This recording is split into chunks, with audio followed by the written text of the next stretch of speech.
L'Agence universitaire de la francophonie est le premier réseau universitaire au monde. Il y a plus de 1000 universités et centres de recherche adhérents de notre organisation.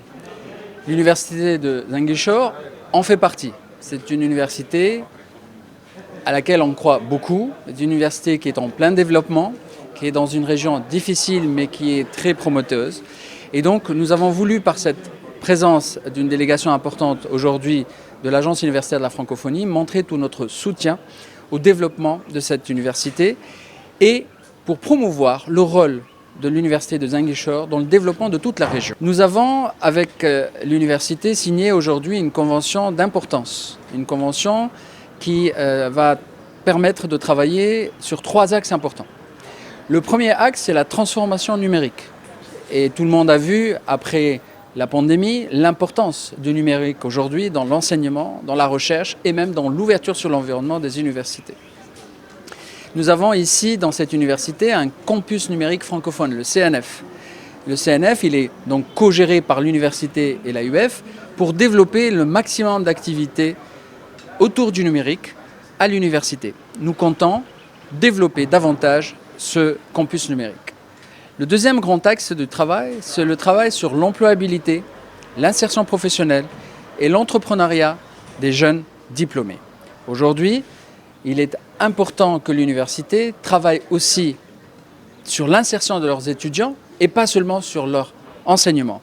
Les enseigner, les former, c'est quelque chose d'important, mais aussi les aider à travailler après dans de bonnes conditions, à travailler dans des entreprises valables. C'est aussi un nouveau rôle que l'université doit incarner. Et nous allons accompagner l'université de Ziguinchor pour réussir ce pari dans une nouvelle structure qu'on appelle le CEF, le Centre d'employabilité francophone.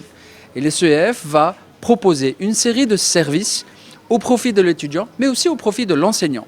Parce que l'enseignant doit aussi être un coach, un tuteur, un conseiller à ses étudiants pour les aider à préparer leur sortie de l'université et à la rentrée sur le marché de l'emploi.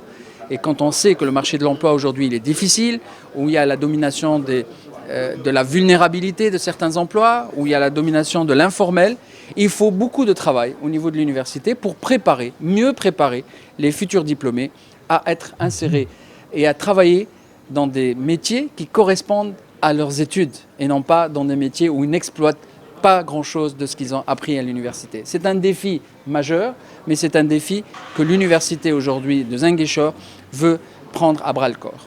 Alors, la transformation numérique, l'entrepreneuriat et l'insertion professionnelle et un troisième axe qui nous paraît très stratégique pour la région.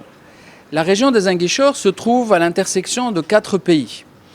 Et cette université a peut-être un pas d'avance sur les autres universités qui nous entourent. Et elle se propose d'être leader de la région en matière de francophonie scientifique et en matière de développement de l'université.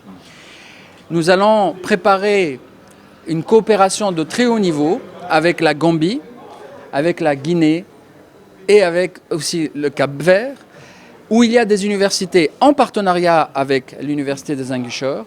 Ziguinchor va proposer d'être un petit peu le pivot pour coordonner toute cette activité et nous l'espérons qu'ensemble avec l'AUF, nous allons faire rayonner la francophonie scientifique dans toute la région avec des programmes en commun, avec un échange d'étudiants, avec un échange de professeurs et je l'espère de beaux programmes au niveau de toute la région.